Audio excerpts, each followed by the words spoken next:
Bismillahirrahmanirrahim. Assalamualaikum warahmatullahi wabarakatuh. Perkenalkan, nama saya Akmal Fitriana Muhlis, kelas 2E, nomor NPM 192191192. Di sini saya akan mempresentasikan salah satu tugas mata kuliah teori belajar mengajar motorik yang bertema yaitu strategi belajar mengajar gerak. Sebelum saya memasuki ke materi, di sini saya akan menyebutkan terlebih dahulu yaitu pembahasan. Yang pertama ada urutan materi belajar, dan yang kedua ada pengaturan waktu latihan, yang ketiga ada pengaturan lingkungan belajar, dan yang keempat ada metode belajar. Nah, strategi belajar, jadi mengajar pendidikan jasmani merupakan kegiatan sebelum proses belajar mengajar dilaksanakan. Nah, tujuannya menciptakan kondisi dan kegiatan belajar yang memungkinkan murid lancar belajar dan mencapai sasaran belajar.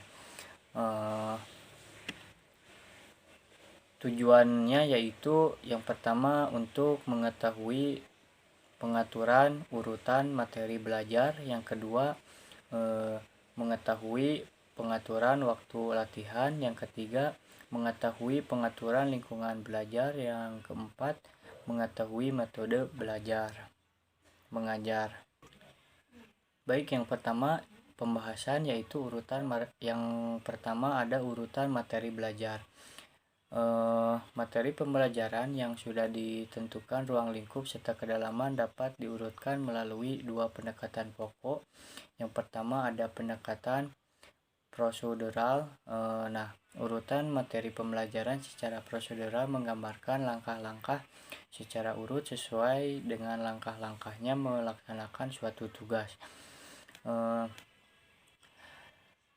Prosedur penelitian tersebut dapat disajikan dalam materi pembelajaran sebagai berikut. Yang pertama ada urutan materi. Nah, di sini ada menentukan topik penelitian, ada perumusan masalah, judul, dan pernyataan penelitian. Dan yang ketiga ada menetapkan tujuan penelitian. Yang keempat merumuskan hipotesis.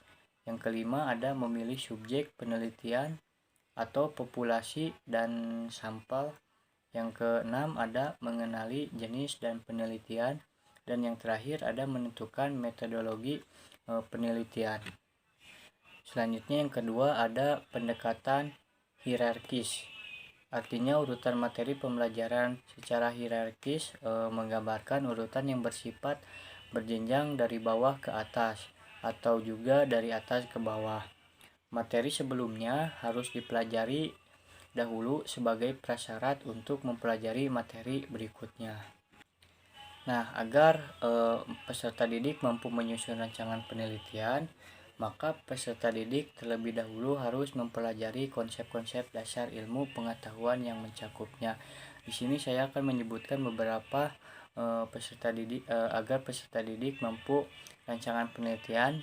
Yang pertama ada kenyataan, yang kedua ada fakta, yang ketiga ada fenomena atau gejala, yang keempat masalah, yang kelima ada data, dan yang selanjutnya yang keenam ada bukti, yang ketujuh asumsi, dan yang kedelapan hipotesis. Selanjutnya ada pengaturan waktu latihan. Cara mengatur waktu belajar yang efektif yang bisa kita terapkan sebagai berikut, yaitu menyusun agenda harian. Yang kedua membuat target belajar. Yang ketiga ada menentukan waktu luang, dan yang keempat pilih metode belajar yang sesuai, dan yang kelima selesaikan tugas sekolah lebih awal. Selanjutnya yang keenam disiplin dan konsisten, dan yang ketujuh lakukan evaluasi. Nah, selanjutnya pengaturan lingkungan belajar. Yang pertama ada bidang dasar. Bidang dasar memberikan pendukung secara fisik dan penjadi dasar bentuk bangunan secara visual. Yang kedua ada bentuk. Arti bentuk adalah wujud dan konfigurasi dasar sebuah objek atau juga ruang. Bentuk dihasilkan titik garis, bidang, dan volume. Selanjutnya yang ketiga ada ruang interior. Ruang merupakan unsur utama dalam desain interior. Jadi gabungan dari beberapa bidang seperti bidang atas, bidang tengah atau dinding, dan bidang bawah yaitu lantai.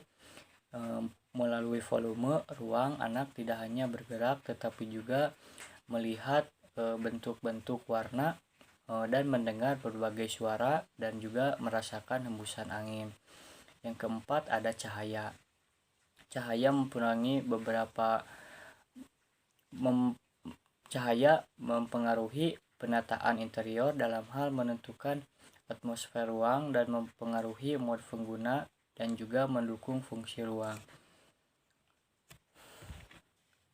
Nah, selanjutnya ada warna. Jadi semua warna dapat menimbulkan efek psikologis tertentu terhadap orang yang melihatnya. Dalam ilmu arsitektur dan interior, setiap warna dapat menimbulkan juga kesan berbeda terhadap keberadaan sebuah ruang, seperti kesan gelap, terang yang dapat mempengaruhi keberadaan sebuah ruangan. Jenis warna dapat dibagi menjadi 3, yaitu warna primer, warna sekunder, dan warna tersier.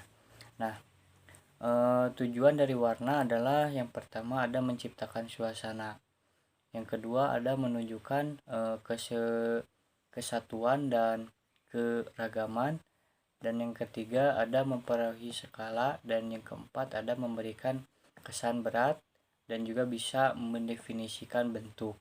Selanjutnya ada pola. Kalau pola itu merupakan desain dekoratif yang dipengaruhi dan dipergunakan secara berulang. Dan yang terakhir ada tekstur, adalah nuansa penampilan ini atau konsistensi permukaan suatu zat. Nah, yang materi terakhir yaitu metode mengajar, yaitu ada metode ceramah. Jadi merupakan cara penyampaian bahan ajar dengan komunikasi lisan, dan metode ini efektif untuk penyampaian informasi dan pengertian. Metode ini juga mempunyai kelebihan dan kelemahan. Kelebihannya diantaranya guru mudah menguasai kelas, mudah mengorganisasi kelas, dapat diskusi jumlah siswa yang benar, dan mudah persiapan dan pelaksanaannya. Sedangkan kelemahannya yaitu mudah terjadi verbalisme atau kesalahan. Yang kedua ada yang visual menjadi rugi, yang auditif lebih besar menerima, dan juga bisa disebut membosankan untuk penggunaan yang relatif lama. Selanjutnya ada metode tanya jawab, metode eksperimen. Kalau eksperimen adalah penyampaian bahan ajar di mana siswa melakukan percobaan dengan mengalami dan membuktikan sendiri suatu yang dipelajarinya. Sedangkan metode pemberian tugas yaitu bahan penyampaian ajar di mana guru memberi tugas tertentu agar siswa melakukan kegiatan belajar.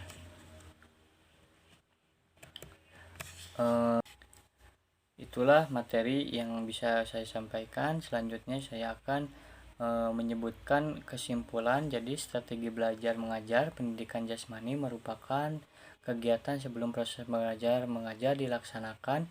Tujuannya menciptakan kondisi dan kegiatan belajar mengajar dilaksanakan memungkinkan murid lancar belajar mencapai suasana sasaran belajar. Dalam praktek, guru tidak hanya menggunakan suatu metode saja, karena metode mengajar tidak digunakan sendiri-sendiri, tetapi kombinasi dari beberapa metode mengajar, misalnya kombinasi antara metode ceramah, demonstrasi, dan latihan. Itulah yang bisa saya sampaikan. Mohon maaf bila ada kesalahan. Wabillahi taufiq wal hidayah. Wassalamualaikum warahmatullahi wabarakatuh.